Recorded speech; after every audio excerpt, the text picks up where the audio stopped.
नमस्कार, good evening. मैं Santosh sir, training junction channel Prayagraj से सभी का तहे दिल से अभिनंदन और स्वागत करता हूं। और super TET, C TET, TET तीनों के दृष्टिकोण से एक बहुत ही महत्वपूर्ण टॉपिक है, जहां से टेट में भी 2-3 प्रश्न आते हैं, सुपर टेट में भी 2-3 प्रश्न आते हैं और सी टेट में भी जो है 2-3 प्रश्न आ जाते हैं। तो इसको ध्यान से देखिएगा, ठीक है। और लास्ट में प्रश्न है, लास्ट में प्रश्न है, उसको भी ध्यान से देखिएगा।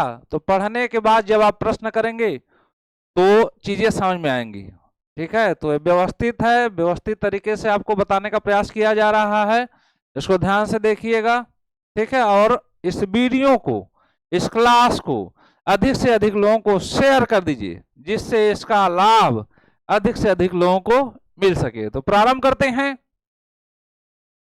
जीन पियाजे का संज्ञानात्मक विकास का सिद्धांत। जीन पियाजे, ठीक, कहाँ के थे? स्विट्जरलैंड के, स्विट्जरलैंड के मनोवैज्ञानिक थे, ठीक है। और इन्होंने कौन सा सिद्धांत दिया था? इन्होंने दिया था संज्ञानात्मक विकास का सिद्धांत, संज्ञानात्मक विकास का सिद्धांत, विकास का सिद्धांत,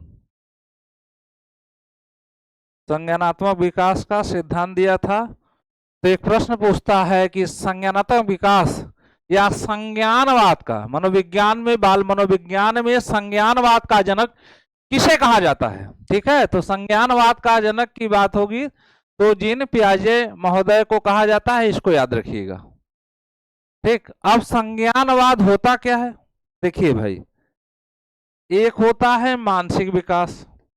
क्या होता है? मानसिक विकास। और दूसरा होता है बौद्धिक विकास। मानसिक विकास क्या होता है? मेंटल डेवलपमेंट क्या होता है? जब बालक, ठीक है, धीरे धीरे एक अवस्था से दूसरी अवस्था में जाता है तो उसका मस्तिष्क क्या होता है? परिपक्व होता चला जाता है, ठीक है। क्वालिटी बढ़ती जाती है, गुणात्मक परिवर्तन आता है। किनके अनुसार? पियाजे के अनुसार। एक अवस्था से दूसरी अवस्था में जाता है तो उसके मस्तिष्क में, सोचने समझने में, माइंड में क्या होता है? क्वालिटी बढ़ती जाती है और गुणात्मक परिवर्तन आता है, ठीक। और दूसरा क्या होता है? बौद्धिक विकास। जैसे जैसे एक अवस्था से दूसरी अवस्था में जाता है तो उसके ज्ञान का भंडार क्या होता है? बढ़ता जाता है, ठीक। तो इसको कहते हैं बौद्धिक और मानसिक। जब इन दोनों को हम मिला देंगे तो इसको कहेंगे संज्ञानात्मक विकास, संज्ञानात्मक विकास, ठीक है। संज्ञानात्मक विकास का सिद्धांत किसने दिया था? जीन पियाजे ने। इन्होंने बालक के विभिन्न अवस्थाओं का अध्ययन किया कि बालक किन किन अवस्था में कार्य करता है, ठीक है। तो इन्होंने बालक विकास, मानसिक विकास को 4 अवस्थाओं में बांटा, ठीक। पहला है आपका, पहला है संवेदी कामक अवस्था, ठीक है। इसको कहते हैं सेंसरी मोटर स्टेज। यह उम्र है 0 से 2 वर्ष। दूसरा है पूर्व संक्रियात्मक अवस्था, ठीक है, पूर्व संक्रियात्मक अवस्था, प्री ऑपरेशनल स्टेज कहते हैं, ठीक। यह है 2 से 7 वर्ष। और तीसरा आपका क्या है? मूर्त संक्रियात्मक अवस्था, मूर्त संक्रियात्मक अवस्था, ठीक। इसकी उम्र क्या है? 7 से 11 वर्ष है। और चौथा है अमूर्त या औपचारिक, फॉर्मल, ठीक है, ऑपरेशनल स्टेज। औपचारिक संक्रियात्मक अवस्था या अमूर्त संक्रियात्मक अवस्था, संक्रियात्मक अवस्था, सब में अवस्था लग जाएगा, अवस्था, अवस्था, एज, ठीक। यह है आपका 11 से 15 वर्ष, ठीक है। तो इसमें क्या होता है? एक स्तर से लेकर, ठीक है, एक स्तर से लेकर दूसरे स्तर में, तीसरे स्तर में, चौथे स्तर में जो विकास होता है, जो मानसिक विकास होता है, ठीक है। अब देखिए इन्होंने 4 चरण बताए हैं। कितने चरण बताए हैं मानसिक विकास के? बच्चों के मानसिक विकास के कितने चरण बताए हैं? तो 4 चरण बताए हैं, ठीक है। तो इन्होंने क्या कहा? इन्होंने कहा है कि मानसिक विकास, चरण तो मैंने बता दिया, चरणों में नहीं होता है, ठीक है, चरणों में नहीं होता है। कैसे होता है? ठीक है, चरणों में नहीं होता है, ये प्रश्न है भाई। कैसे होता है? निरंतर होता है, ठीक। कैसे होता है? निरंतर होता है, ठीक है, लगातार होता है। यहां से लेके यहां तक क्या होगा? लगातार होगा, न कि चरणों में होता है, होना ही है, ठीक है। जैव निर्धारित है, स्वाभाविक है। जब एक स्तर से बालक दूसरे स्तर में जाएगा, ठीक है, 4 चरण इन्होंने बताए हैं, लेकिन वह चरणों में विकास नहीं होता है। यह क्या होता है? लगातार जो है, निरंतर होता है। इसको याद रखिएगा, विकास, मानसिक विकास चरणों में नहीं होता है, बल्कि क्या होता है? निरंतर होता है, होना ही है, क्योंकि यह क्या है? स्वाभाविक है, स्वाभाविक है, ठीक है, जैविक है, स्वाभाविक है, जैविक है, सभी बच्चों में होना ही है, होगा ही।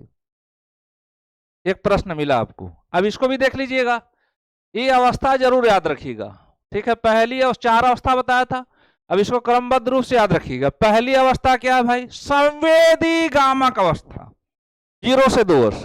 फिर 2 से 7 वर्ष क्या? पूर्व संक्रियात्मक अवस्था, इसको 2 भागों में बांटा गया है। फिर तीसरी अवस्था क्या है? मूर्त संक्रियात्मक अवस्था या ठोस अवस्था, 7 से 11 वर्ष। और चौथी है औपचारिक संक्रियात्मक अवस्था, 11 से 15 वर्ष।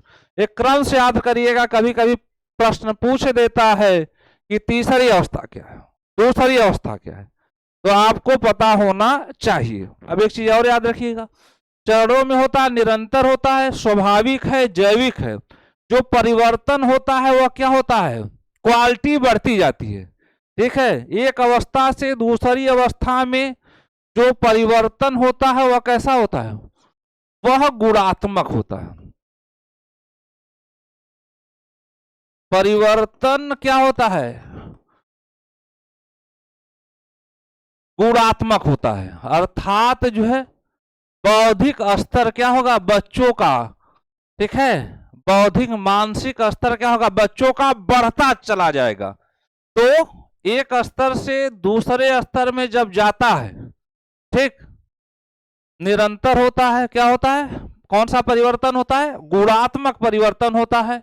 इसको याद रखिएगा, यहां से आपका प्रश्न सीधे सीधे पूछता है। अब देखिए इन्होंने क्या कहा था? बच्चे, ठीक, पियाजे महोदय ने क्या कहा था? बच्चे नन्हे वैज्ञानिक होते हैं। नन्हे क्या होते हैं? वैज्ञानिक होते हैं। नन्हे वैज्ञानिक होते हैं।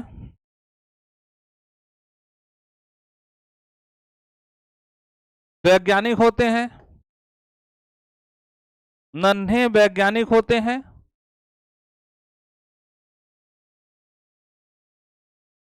होते हैं जो ज्ञान की खोज में, ठीक है, ज्ञान की खोज में क्या रहते हैं? सक्रिय रहते हैं, ठीक है, या सक्रिय खोजकर्ता होते हैं, ठीक है। नन्हे वैज्ञानिक होते हैं और ज्ञान की खोज में सक्रिय रहते हैं या सक्रिय खोज करता रहते हैं, ठीक। तो कुछ ना कुछ वह क्या करते हैं? खोजते रहते हैं। किसने कहा था? जिन पियाजे महोदय ने कहा था बच्चों के बारे में। अब एक चीज है, इन्होंने और क्या बताया था? इन्होंने क्या बताया था? इन्होंने बताया था कि जो है बच्चों का चिंतन वयस्कों में किस प्रकार से भिन्न होता है। तो इन्होंने बताया था कि जो बच्चों का चिंतन होता है, बच्चों का चिंतन, चिंतन प्रकार में, ठीक, वयस्कों, वयस्कों से, वयस्कों मतलब बड़ों से, ठीक है, प्रकार में वयस्कों से भिन्न होता है, न कि भिन्न होता है न कि मात्रा में, न कि मात्रा में। देखा है, न कि मात्रा में। देखिए भाई, न कि मात्रा में,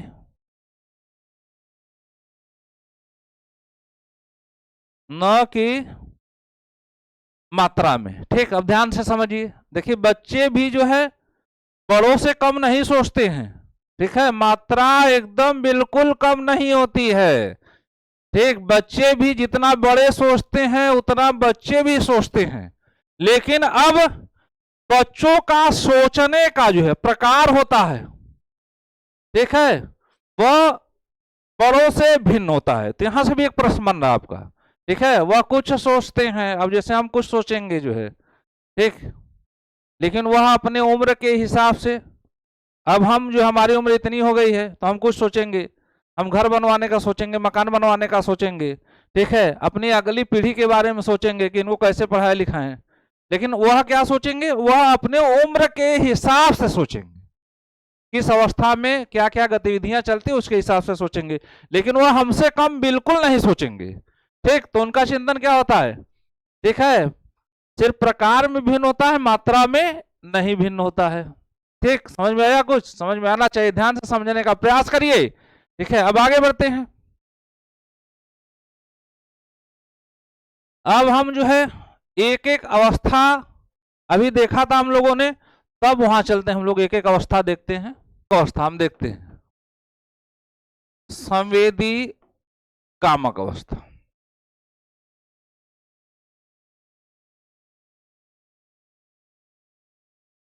संवेदी गामक अवस्था, ध्यान से देखते जाइए भाई। यह 0 से 2 वर्ष, ठीक है, 0 से 2 वर्ष, इस उम्र में बच्चा क्या करता है, वस्तुओं से खेलता है, वस्तुओं से खेलता है, ठीक है, उन्हें पकड़ता है, चूसता है, चूसता है, ठीक, और कैसा व्यवहार करता है, मूल प्रवृत्तात्मक व्यवहार करता है, मूल प्रवृत्तात्मक व्यवहार करता है। मूल प्रवृत्तात्मक का मतलब होता है, ठीक है, जो हमें जन्म से मिला हुआ। भूख लगेगा तो क्या करेगा, वह रोएगा, बच्चा है ना, भूख लगेगा तो क्या करेगा, मूल प्रवृत्तात्मक व्यवहार करता है, ठीक है, भूख लगेगा तो रोएगा, डर लगेगा तो भागेगा। ठीक, बड़े लोग क्या करते हैं, भूख लगेगा तो रोएंगे नहीं, वह क्या करेंगे, मांग कर खा लेंगे। और कैसा व्यवहार करता है, इंद्रियजन्य व्यवहार करता है, ठीक है, इंद्रियजन्य व्यवहार करता है, अर्थात, ठीक है, जो भी सीखता है इंद्रियों के माध्यम से सीखता है। ठीक, इसलिए इसको क्या कहते हैं, इसको कहते हैं सेंसरी मोटर स्टेज। इसलिए इसको क्या कहते हैं, सेंसरी मोटर स्टेज। ठीक है, क्या कौन सा व्यवहार करता है, मूल प्रवृत्तात्मक व्यवहार करता है, इंद्रिय जन्य व्यवहार करता है, और क्या करता है, वस्तु अस्थायित्व की अवस्था भी कहते हैं इसको। किसकी अवस्था कहते हैं, वस्तु अस्थायित्व की अवस्था भी कहते हैं, की अवस्था कहते हैं।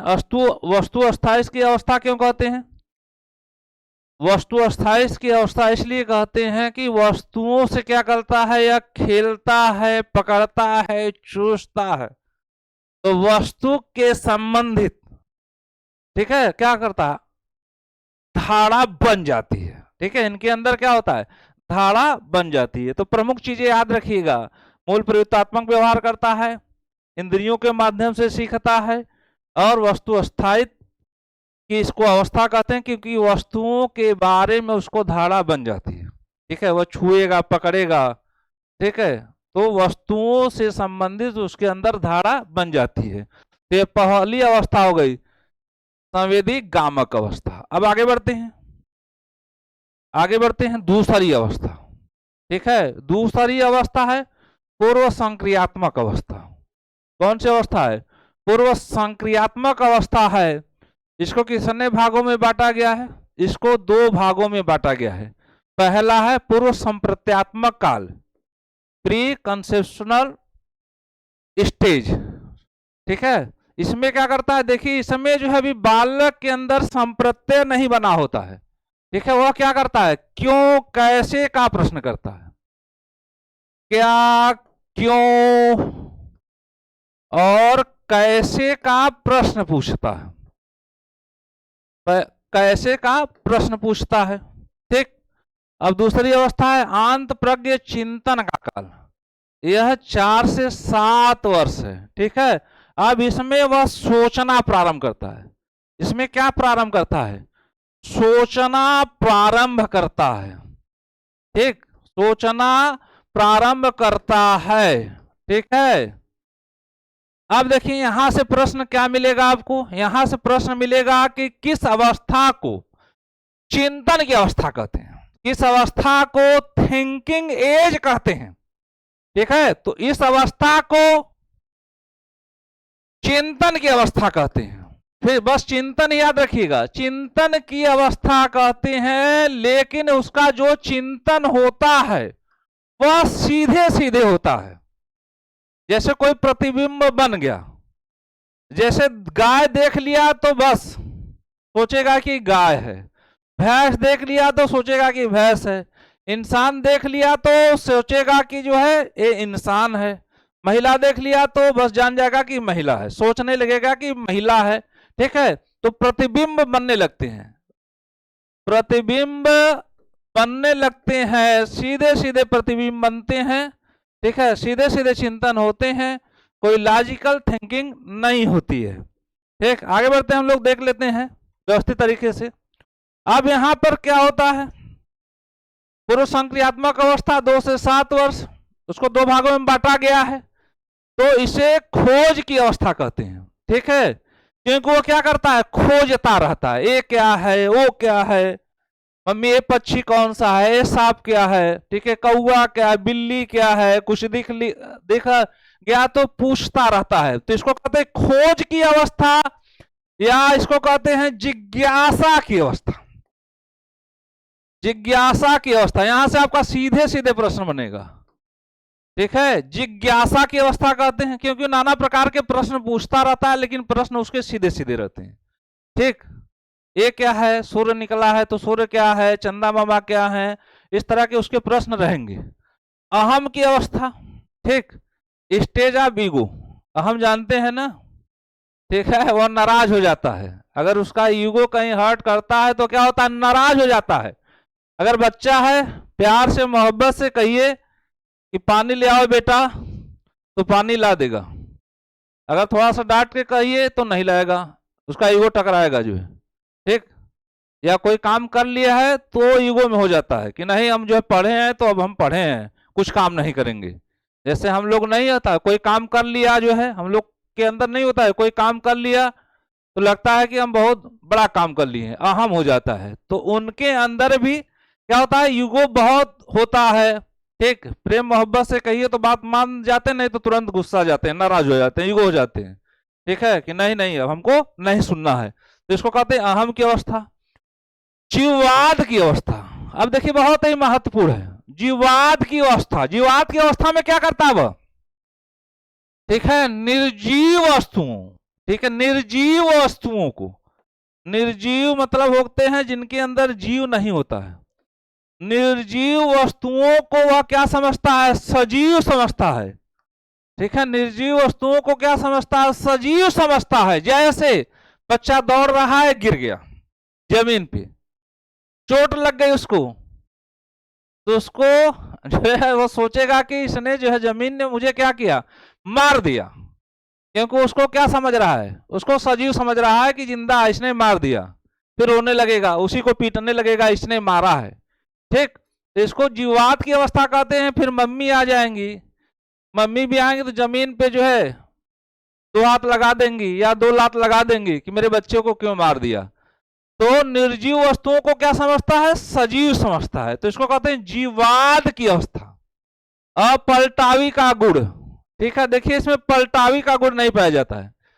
जैसे मान लीजिए 5 + 4 बराबर कितने हो गए?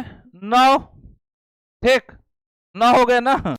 अगर जो इसको 4 इधर कर दिए प्लस 5 इधर कर दिए तो फिर उसको इतना ज्ञान नहीं होता है, ठीक है। तो पलट के चीजें समझ में नहीं आती है, क्रमबद्ध रूप से वर्गीकरण नहीं कर पाता है।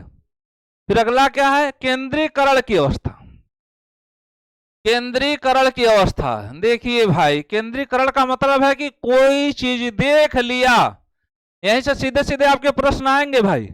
कोई चीज देख लिया तो बस उसी को देखेगा। मान लीजिए कोई बुक दे दिए पढ़ने के लिए, ठीक है, 2 से 7 वर्ष वाले पढ़ते हैं बच्चे, तो उनको कोई बुक दे दिया तो सारा पेज नहीं देखेंगे, बस उनको जो पेज सही लगेगा, अगर भालू मामा वाला पेज सही लग रहा है, गीत सही लग रहा है, तो उसी पेज पर बार बार जाएंगे। इसको कहते हैं केंद्रीकरण की अवस्था। अगला क्या है? प्रतिबिंबात्मक अवस्था। अब देखिए भाई, प्रतिबिंब बनने लगते हैं, ठीक है। ये क्या है? कौआ है, पक्षी है, दादा है, दादी है, ठीक है, नाना है, नानी है। बस आप बताएंगे तो उनके अंदर जो है छवि बनने लगेगी, ठीक, कि चाचा है, ठीक, पापा की उम्र के हैं, 1-2 साल छोटे हैं तो चाचा हैं। इस प्रकार के प्रतिबिंब बनने लगते हैं। तो इसको कहते हैं प्रतिबिंबात्मक अवस्था। तो ये हो गया पूर्व संक्रियात्मक अवस्था 2 से 7 वर्ष, ठीक। ये समस्त महत्वपूर्ण तथ्य हैं, इनको देखते रहिएगा आप। आगे बढ़ते हैं, ठीक है, आगे बढ़ते हैं। अब तीसरी अवस्था, तीसरी अवस्था, हाँ देखिए दूसरी अवस्था की बात है। यहां से एक प्रश्न पूछेगा आपका, ठीक है, कि चिंतन की अवस्था किसे कहते हैं? चिंतन की अवस्था किसे कहते हैं? तो किसे कहेंगे? पूर्व संक्रियात्मक अवस्था को कहेंगे। अब अगली अवस्था है, ठीक है, मूर्त संक्रियात्मक अवस्था, कंक्रीट ऑपरेशनल स्टेज, इसको कहते हैं, ठीक है, ठोस संक्रियात्मक अवस्था। ठोस संक्रियात्मक अवस्था, ध्यान से पढ़ते रहिए भाई। इसके बाद प्रश्न भी हैं।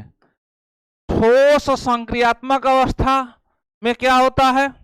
यह 7 से 11 वर्ष। अब यहां पर जो चिंतन था सीधे सीधे, जो चिंतन था सीधे सीधे, अब क्या करने लगता है?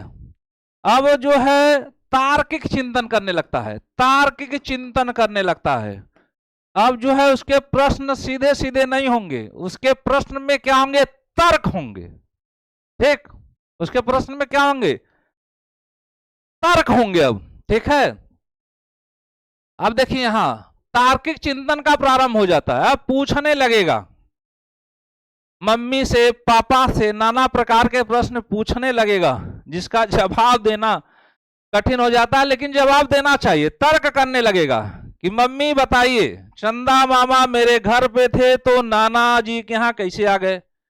ठीक है, सूर्य जो है मेरे घर पे थे तो अब जो है नाना के घर हम लोग आ गए तो यहाँ कैसे आ गए?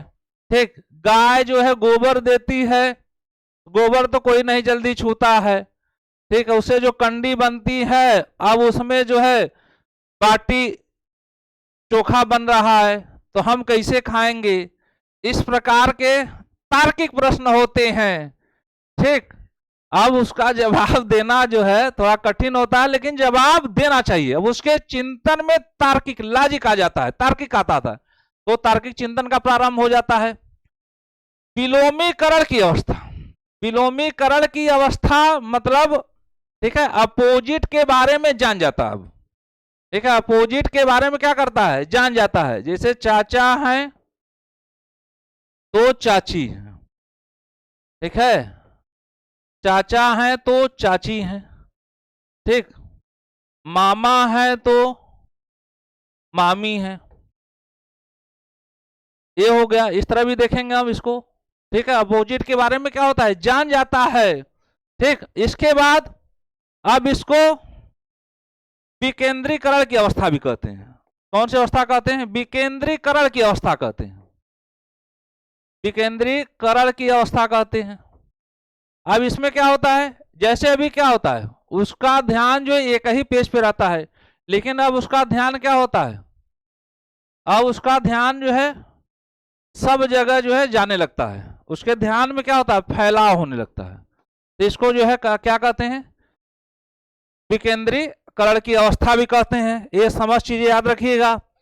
और क्या कहते हैं, और क्या कहते हैं,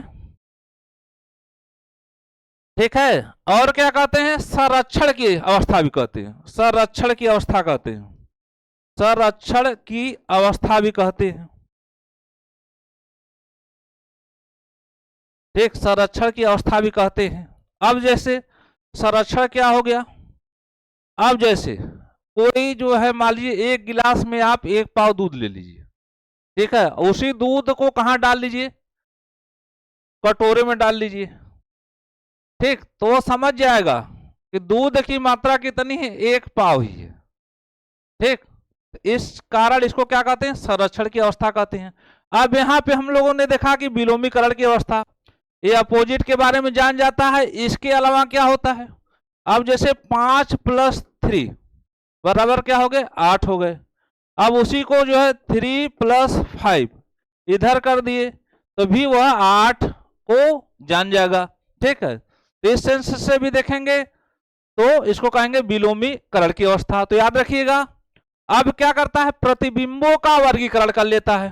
प्रतिबिंबों, अभी जो है क्या होता था, दूसरी अवस्था में क्या थी, प्रतिबिंब बन रहे थे, लेकिन अब यहां पे क्या कर लेता है, प्रतिबिंबों का वर्गीकरण कर लेता है, क्लासिफिकेशन कर लेता है। अब प्रतिबिंब कैसे हैं, जैसे अभी जो है किसी बुजुर्ग को देखता था, हाँ भाई दादा होंगे, ठीक है, अब दादा कौन होता है, नाना कौन होता है, मामा कौन होता है, ठीक, चाची कौन होती हैं, इनके बारे में क्या कर लेता है, वह वर्गीकरण कर लेता है। उसको पता चल जाता है कि मेरे पिताजी के पिताजी मेरे दादा होंगे, ठीक है, मेरे माताजी के, ठीक है, पिताजी नाना होंगे, उनकी मम्मी जो है नानी होंगी। इस तरह चीजों को जो है प्रतिबिंबों को वर्गीकरण कर लेता है। तो याद रखिएगा, प्रतिबिंबों का वर्गीकरण किस अवस्था में होता है, ठीक है, तो मूर्त संक्रियात्मक अवस्था, विलोमीकरण की अवस्था में, मूर्त संक्रियात्मक अवस्था, तार्किक चिंतन, इसको याद रखिएगा, तार्किक चिंतन कब करता है, ठीक है, तो मूर्त संक्रियात्मक अवस्था में। विकेंद्रीकरण की अवस्था किसे कहते हैं, मूर्त संक्रियात्मक अवस्था। संरक्षण की अवस्था किसे कहते हैं, मूर्त संक्रियात्मक अवस्था को कहते हैं। ठीक ठीक, आगे बढ़ रहे हैं, आगे बढ़ रहे हैं, देखते रहिए। अब जो है देखिए, एक बहुत ही महत्वपूर्ण है, ठीक है, एक बहुत ही महत्वपूर्ण है, आगमनात्मक चिंतन का विकास। ठीक है, एक होता है निगमनात्मक चिंतन, एक होता है आगमनात्मक चिंतन। अब यहां पे कौन सा चिंतन विकसित होता है, आगमनात्मक तर्कड़ा का विकास हो जाता है, चिंतन का विकास हो जाता है। आगमनात्मक चिंतन में क्या होता है भाई, कुछ महत्वपूर्ण चीजें इसको याद रखिए।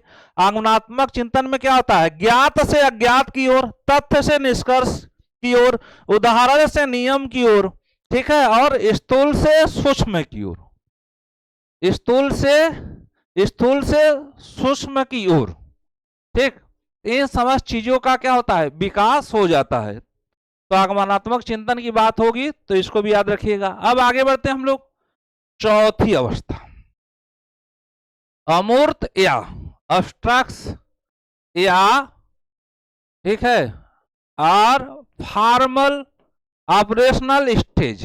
11 से 15 वर्ष, ठीक है, 11 से 15 वर्ष है, यह अमूर्त या औपचारिक संक्रियात्मक अवस्था है।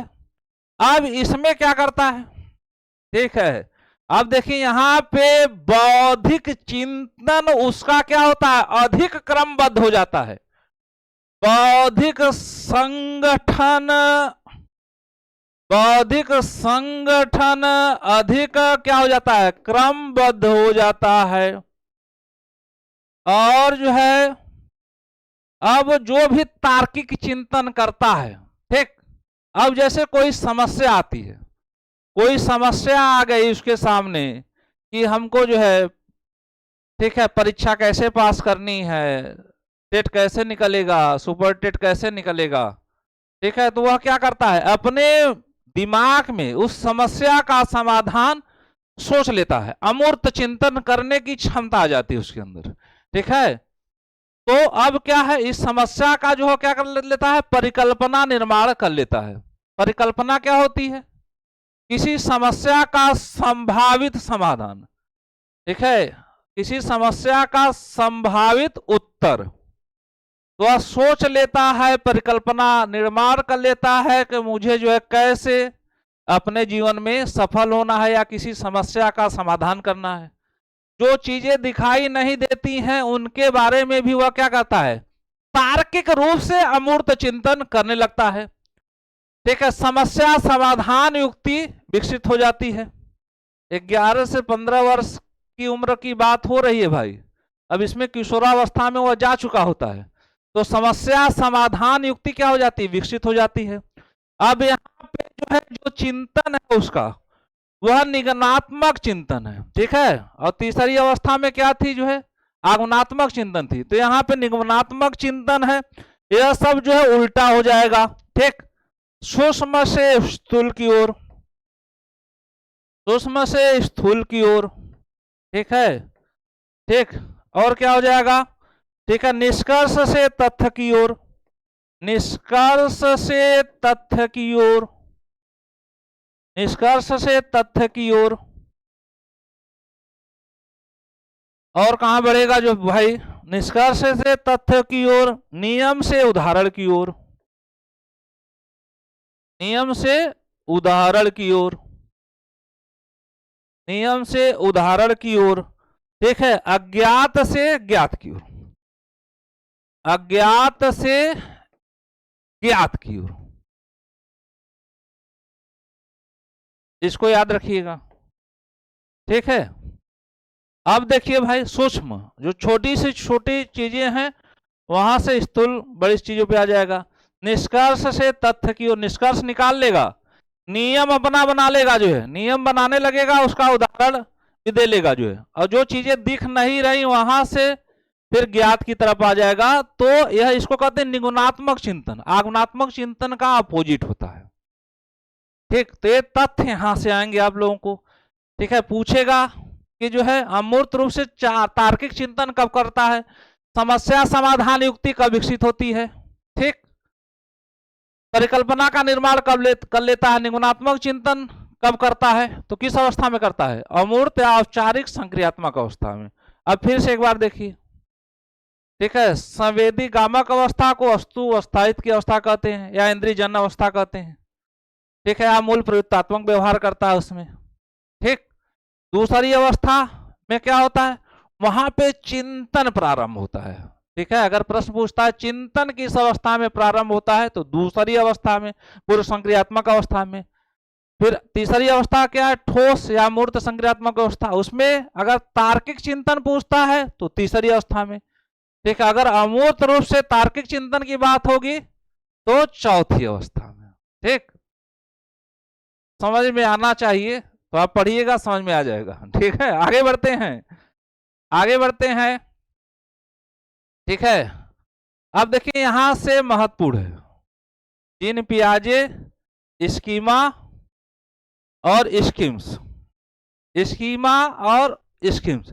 अब देखिए यहां महत्वपूर्ण है, स्कीमा क्या होता है, मस्तिष्क में सूचनाओं का संग्रहण या भंडार। जैसे हम जो कुछ कर रहे हैं, जो पढ़ रहे हैं, मिल रहे हैं, जीवन के जो अनुभव हमको मिल रहे हैं, वह सब क्या होते हैं। ठीक है, मस्तिष्क में क्या होते हैं, स्कीमा होती है, वहीं पर जो है जाकर टिके रहते हैं। ठीक, जो सूचना है, जो ज्ञान, ठीक है, जो समझ चीजें, जो हमारे जीवन के अनुभव है, वह कहीं ना कहीं जो है हमारे मस्तिष्क में पड़े रहते हैं। तो उसको हम क्या कहते हैं, उसको कहते हैं स्कीमा। तो क्या कहते हैं, स्कीमा कहते हैं, इसको याद रखिएगा, इसको कहते हैं सूचनाओं का भंडार। अब स्कीम्स की बात हो रही है तो किसी कार्य को करने के नए नए तरीके या नित्य जो कार्य किया जाता है।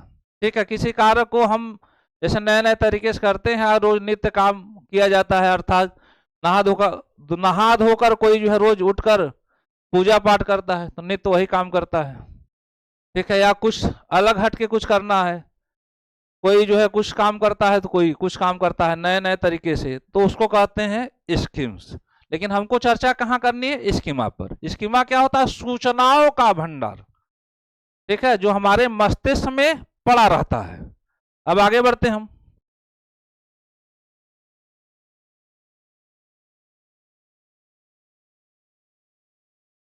ठीक है, अब आगे बढ़ते हैं।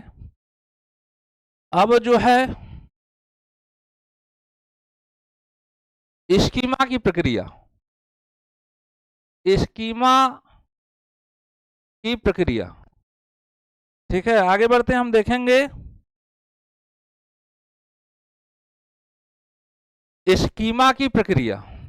तो यह दो प्रक्रिया होती है भाई इसमें। स्कीमा की क्या होती है? दो प्रक्रिया होती है, एक सरल होती है, एक सरल होती है और दूसरी क्या होती है? जटिल होती है,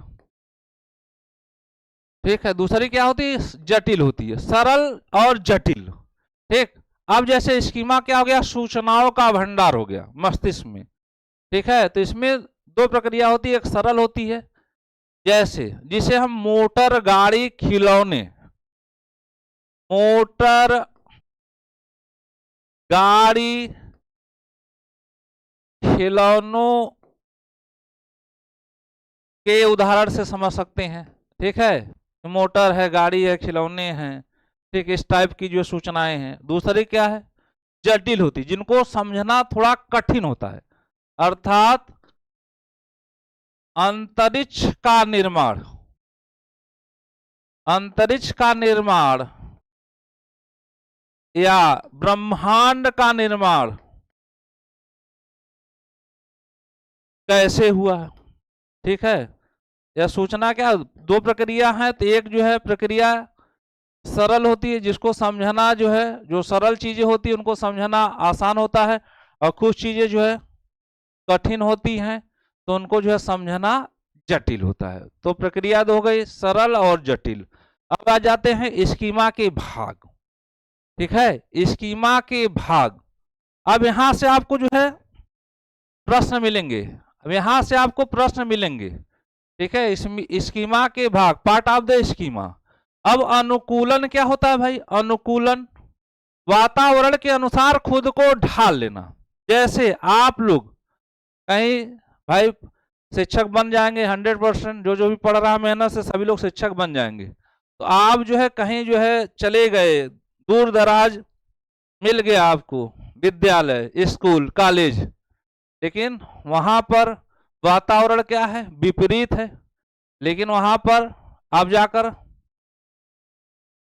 तालमेल बैठा ले रहे हैं, वातावरण के अनुसार अपने को ढाल ले रहे हैं, तो इसको क्या कहते हैं? अनुकूलन, ठीक है। इसको क्या कहते हैं? अनुकूलन कहते हैं, वातावरण के अनुसार खुद को ढाल लेना।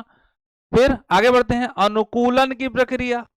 अनुकूलन की प्रक्रिया, प्रोसेस ऑफ एडेप्टेशन। अनुकूलन की प्रक्रिया क्या है? इसमें जो है आपका पहला है आत्मसात्मीकरण, ठीक है, आत्मसात्मीकरण, नए ज्ञान को पूर्व ज्ञान से जोड़ना। अब ध्यान से देखिएगा इसको, ठीक है, इसको ध्यान से देखिएगा, नए ज्ञान को पूर्व ज्ञान से जोड़ना। अब देखिए जैसे यहां जो है अकबर महोदय हैं, अकबर ये जो है इनको पढ़ना है आपको, मान लीजिए बच्चों को पढ़ना है, तो हो गए नए ज्ञान। क्या हो गए? नए ज्ञान। पूर्व ज्ञान में कौन है? पूर्व ज्ञान में जो है बाबर है, ठीक है, पूर्व ज्ञान में बाबर हैं, और कौन है? हुमायूं है, और कौन है? इनके जो है 3 भाई हैं, ठीक। ये सब क्या हो गए? पूर्व ज्ञान में हो गए, पहले से पढ़ रखा है, पहले से जानकारी है, ठीक। तो अब जो है इनको पढ़ना हमको, तो यहाँ पे क्या है? नए ज्ञान को पूर्व ज्ञान से जोड़ लेना, ठीक है। तो ये नया ज्ञान है, जब हम इनको पूर्व ज्ञान से जोड़ लेंगे तो ये चीजें क्या हो जाएंगी? व्यवस्थित हो जाएंगी। तो इसको कहते हैं आत्मसात्मीकरण, याद रखिएगा, बस एक लाइन में याद रखिएगा, नए ज्ञान को पूर्व ज्ञान से जोड़ना आत्मसात्मीकरण हो गया। आगे बढ़ते हैं, समायोजन। पूर्व ज्ञान में नए ज्ञान को संशोधन कर या तालमेल बैठा कर जोड़ना, इसको क्या कहते हैं? समायोजन कहते हैं। जैसे अब आपको जरूरत पड़ रही है, ठीक है, आपको जरूरत पड़ी टेट में, आपका विषय क्या है? हिंदी है भाई, ठीक है, क्या है? हिंदी है। अब सुपर टेट में क्या पढ़ना है आपको? ठीक है, सुपर टेट में क्या पढ़ना है? ठीक, संस्कृत भी पढ़नी है। क्या पढ़नी है? संस्कृत भी पढ़नी है। अब जो है हिंदी के साथ क्या पढ़नी है? संस्कृत भी पढ़नी है। तो पूर्व ज्ञान में नए ज्ञान को संशोधन कर या तालमेल बैठा कर जोड़ना। तो पूर्व ज्ञान में क्या है आपका? हिंदी है, लेकिन अब इसको भी जो है पढ़ना है, 10 नंबर का आएगा।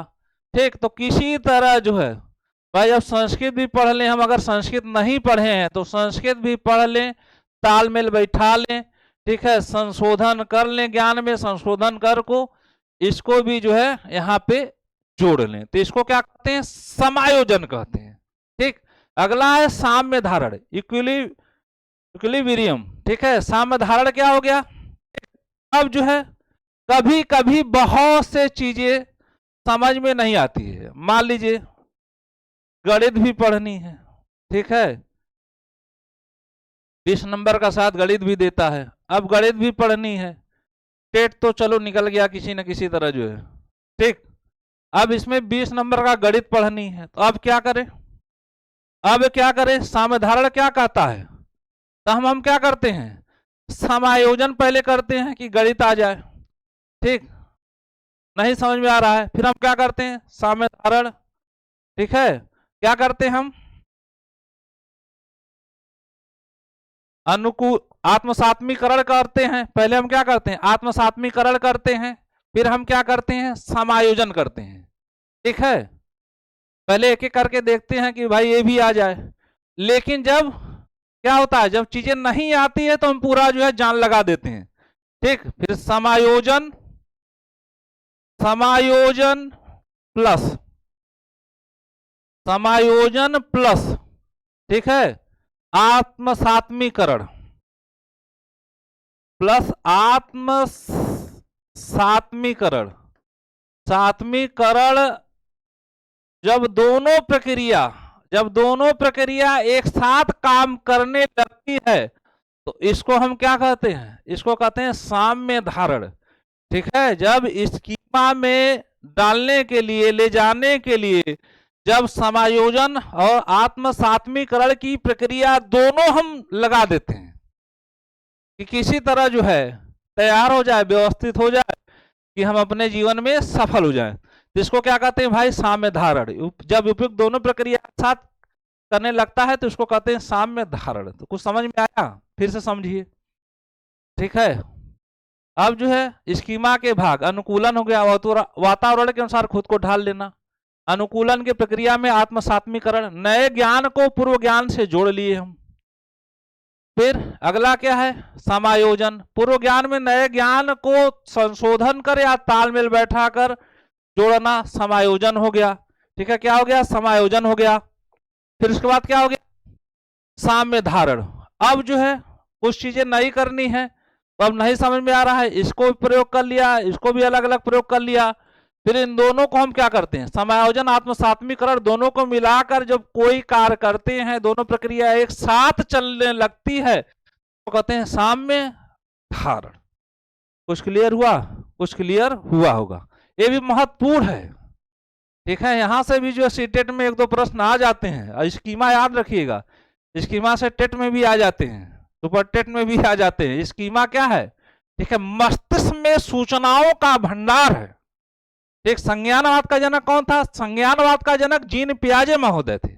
जीन पियाजे महोदय ने क्या कहा था? जीन पियाजे महोदय ने कहा था बालक में जो मानसिक विकास होता है, 4 चरण बताए, लेकिन चरणों में नहीं होता है। क्या होता है? एक स्तर से दूसरे स्तर में निरंतर होता है। अब एक बात और बची है, इसको भी देख लेते हैं हम लोग। भाषा एवं चिंतन पर विचार। ठीक है, भाषा एवं चिंतन पर विचार है, किनका किनका है? जीन पियाजे महोदय का है और किसका है? ठीक है, जीन पियाजे का है और किसका है? वाइगोस्की महोदय का। वाइगोस्की महोदय का है। वाइगोस्की महोदय ने, ठीक है, सामाजिक एवं सांस्कृतिक सिद्धांत दिया था अधिगम का। और जीन पियाजे महोदय ने कौन सा सिद्धांत दिया था? जीन पियाजे महोदय ने संज्ञानात्मक विकास का भी सिद्धांत दिया था, लेकिन इन्होंने नैतिक विकास पर भी काम किया था। लेकिन अभी जो संज्ञानात्मक विकास ही जानिए, नैतिक विकास पर काम किया था बृहद रूप से कोहल वर्ग महोदय ने, लेकिन उसके पहले जो है इन्होंने भी काम किया था। लेकिन अभी इनका जो संज्ञानात्मक विकास ही देखिए आप लोग। तो अब जो है देखिए, भाषा एवं चिंतन पर विचार जीन पियाजे का भी था, वाइगोस्की का था। यहाँ पे जो है तुलना की जाती है। अब देखिए जीन पियाजे महोदय ने क्या कहा था? जीन पियाजे महोदय ने क्या कहा था? बालक में पहले चिंतन का विकास होता है कि भाषा का? तो जीन पियाजे ने कहा था बालक में सर्वप्रथम चिंतन का विकास होता है। ठीक है, चिंतन अर्थात विचार। सर्वप्रथम चिंतन या विचार का विकास होता है। ठीक है, फिर विकास होता है, फिर किसका विकास होता है? फिर भाषा का विकास होता है। भाषा का विकास होता है। ठीक है, भाषा का विकास होता है। और इसके अपोजिट वाइगोस्की महोदय ने क्या कहा था? वाइगोस्की महोदय ने कहा था बालक में पहले भाषा का विकास होता है। ठीक है, वाइगोस्की के अनुसार बालक में पहले भाषा का विकास होता है, फिर विचार या चिंतन का। ठीक है, विचार या चिंतन का। ये हो गई महत्वपूर्ण चीजें। ठीक है, संज्ञानात्मक विकास के जीन पियाजे से कोई तथ्य नहीं है जो छूटा हो। ठीक है, अब हम देखते हैं प्रश्न। अब हम आ जाते हैं, देखते हैं प्रश्न। जानकारी के आलोक में अपनी योजनाओं को बदलना या परिवर्तित करना क्या कहलाता है भाई? समायोजन या स्कीमा, आत्मसातकरण या संतुलन? ध्यान से देखिए और सही जवाब दीजिए। गलत नहीं होना चाहिए भाई, ध्यान से देखिए और सही जवाब दीजिए। सभी का जवाब सही होना चाहिए, तभी जो है आगे बढ़ा जाएगा। जल्दी बताइए।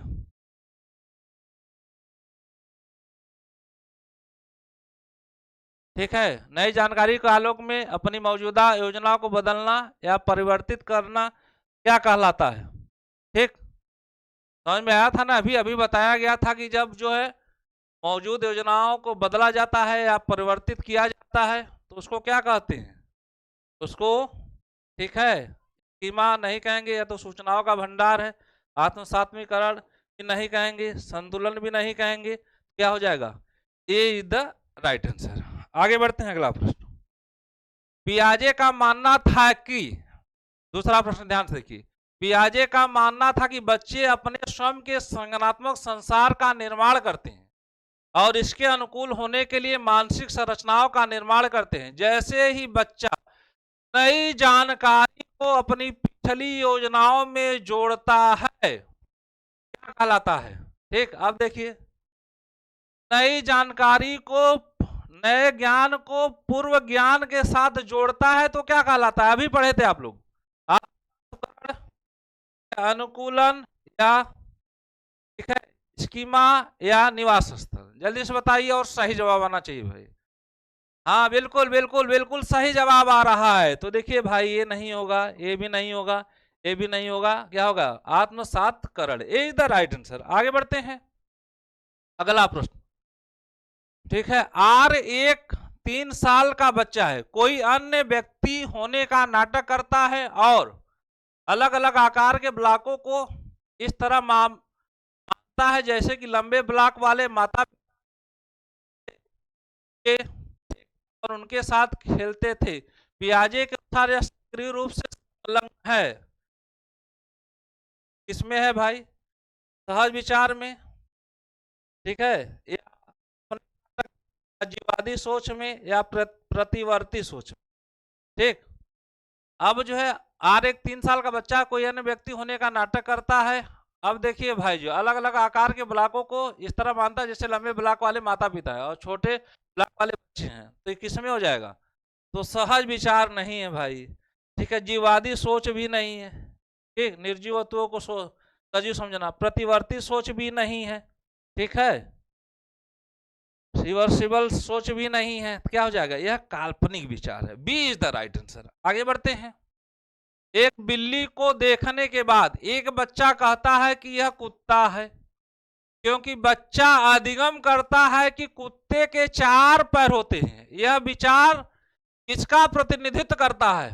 ठीक है, ए स्कीमा गठन का, आत्मसात्मकरण का, अनुकूलन का, और डी समायोजन का है। जल्दी बताइए और सही जवाब सभी का आना चाहिए भाई, जल्दी बताइए और सही जवाब आना चाहिए, ठीक है। इसका क्या मतलब हो गया? नए ज्ञान को पूर्व ज्ञान के साथ जोड़ना, ठीक। एक बिल्ली को देखने के बाद एक कहता है कि यह कुत्ता है, क्योंकि बच्चा अधिगम करता है कि कुत्ते के 4 पैर होते हैं। यह विचार किससे संबंधित है?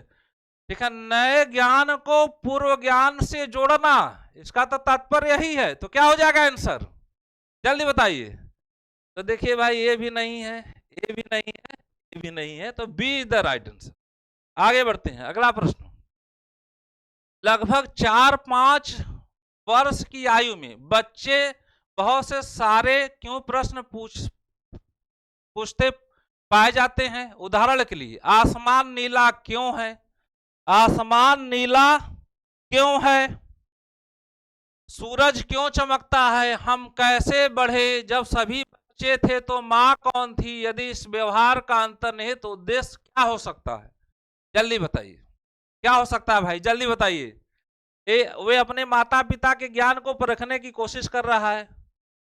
बी, वे अपने परिवेश के बारे में प्रदर्शित कर रहा है। सी, यह दुनिया के बारे में तर्क करने में बढ़ती जिज्ञासा और रुचि का संकेत दे रहा है। वे अपने ज्ञान के स्रोत से अवगत है। क्या होगा? ठीक है।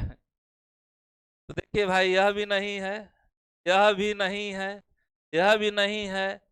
सी इज द राइट आंसर। यह दुनिया के बारे में तर्क करने में बढ़ती जिज्ञासा और रुचि का क्या करता है? संकेत देता है। तो सी इज द राइट आंसर। आगे बढ़ते हैं, अगला प्रश्न। पियाजे के सिद्धांत के अनुसार निम्नलिखित में से कौन से व्यक्ति संज्ञानात्मक विकास को प्रभावित करते हैं? निम्नलिखित में से कौन से व्यक्ति के संज्ञानात्मक विकास को प्रभावित करते हैं? बहुत ही इंपॉर्टेंट, ध्यान से देखिए, अभी आप लोग को बताया गया। सामाजिक अनुभव, जैविक परिपक्वता, भाषा, गतिविधि, संतुलन। ठीक, तो सामाजिक अनुभव को तो यहां से हटा दीजिए, ठीक है। सामाजिक अनुभव को तो हटा दीजिए, लेकिन जैविक परिपक्वता की बात करते हैं। उन्होंने कहा कि जो भी होता है एक स्तर से दूसरे स्तर में, सब क्या है? जैव निर्धारित है। ये हो गया, ठीक है। भाषा को भी हटा दिए। भाषा पे सबसे ज्यादा जोर किसने दिया था? वाइगोस्की महोदय ने। इन्होंने सर्वप्रथम विचार पे जोर दिया था। गतिविधि मतलब सक्रिय रूप से भाग लेते हैं, ये भी है गतिविधियां, ठीक। एक्टिविटीज, सक्रियता पर बल देते हैं, ठीक है। इक्विलिब्रियम पे भी बल देते हैं, संतुलन पे बल देते हैं। तो क्या हो जाएगा? ठीक है, इसको हटा दीजिए, इसको हटा दीजिए। क्या बता भाई? बी, डी और ई। कहां बच रहा है? बी, डी और ई। क्या हो जाएगा? B is the right answer. आगे बढ़ते हैं। वार्तिका तब वस्तु अस्थायी का प्रदर्शन करती है जब उसके झुंझुनों को ले लिया जाता है और कंबल के नीचे छिपा दिया जाता है। वह किससे संबंधित है? ठीक, खेलने के लिए कुछ नया ढूंढती है, झुंझुनों को देखने के लिए कंबल उठाती है, अपनी माँ के साथ खेलना शुरू कर देती है, पागलों की तरह रोती है। देखिए भाई, ठीक है, यह जो है, ठीक, किस स्टेज की बात है? संवेदी गामक अवस्था में। क्योंकि बच्चे क्या करते हैं? वस्तुओं से खेलते हैं, पटकते हैं, तोड़ते हैं, चूसते हैं, ठीक है, गिराते हैं, उठाते हैं। तो यह क्या करेगा? झुंझुनों के को देखने के लिए कंबल क्या करती है? उठाती है, क्योंकि उसको वस्तु का ज्ञान है, वस्तु अस्तित्व के बारे में जानती है। तो B is the right answer. आगे बढ़ते हैं, ठीक है। बच्चों के एक समूह को सबसे हल्के से लेकर सबसे भारी तक रंगीन ब्लॉकों का एक सेट व्यवस्थित करने का काम सौंपा गया। इसके अलावा यदि ब्लॉक ए ब्लॉक बी से हल्का और ब्लॉक बी से ब्लॉक सी से हल्का तो कौन सा ब्लॉक सबसे भारी है। ऐसे प्रश्न पूछे जाने पर वह मानसिक अनुमान भी प्रदर्शित करता है। ठीक है, बच्चे पियाजे की अवस्था से संबंधित है। किस अवस्था से संबंधित है भाई, जल्दी बताइए जो है। ठीक, संवेदी गामक अवस्था, पूर्व संक्रियात्मक अवस्था, मूर्त संक्रियात्मक अवस्था या अमूर्त संक्रियात्मक अवस्था, क्या होगा इसमें। ठीक, क्या होगा इसमें। बच्चे के एक समूह को सबसे हल्के से लेकर सबसे भारी तक रंगीन ब्लॉकों का एक सेट स्थापित। के अलावा यदि ब्लॉक ए ब्लॉक बी से हल्का और ब्लॉक बी ब्लॉक सी, तो कौन सा ब्लॉक सबसे भारी है। पियाजे की किस अवस्था को प्रदर्शित करता है। ए संवेदी गामक अवस्था, बी पूर्व संक्रियात्मक अवस्था, सी मूर्त संक्रियात्मक अवस्था, डी औपचारिक संक्रियात्मक अवस्था। देखिए यह भी नहीं है, यह भी नहीं है, यह भी नहीं है, क्या हो जाएगा। यह संरक्षण संबंधित है। किससे संबंधित है, संरक्षण संबंधित है। तो संरक्षण किससे संबंधित है, मूर्त संक्रियात्मक अवस्था थे। सी इज द राइट आंसर। आगे बढ़ते हैं, अगला प्रश्न। यश नाम के एक बच्चे को आटे की दो समान आकार की गेंदें दी जाती है और वह सहमत होता है कि उनकी मात्रा समान है। फिर भी आटे की एक गेंद को लंबे पतले सांप के आकार में बेल लिया जाता है।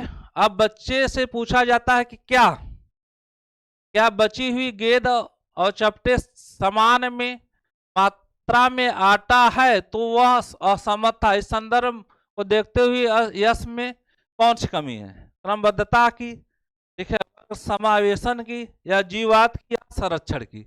जल्दी से बताइए और सही जवाब आना चाहिए। जल्दी से बताइए और सही जवाब आना चाहिए। बच्चों को आटे की दो समान आकार की गेंदें दी जाती है। वह सहमत होता है कि उनकी मात्रा समान है। फिर भी आटे की एक गेंद को लंबे पतले सांप के आकार में बेल दिया जाता है। अब बच्चे से पूछा जाता है कि क्या बची हुई गेंद चपटे सांप में मात्रा में आटा है जो असहमत है। इस संदर्भ को देखते हुए यश में कमी है। किसकी कमी है जो है, ठीक है, वर्ग समावेशन की, जीवाद की, संरक्षण की।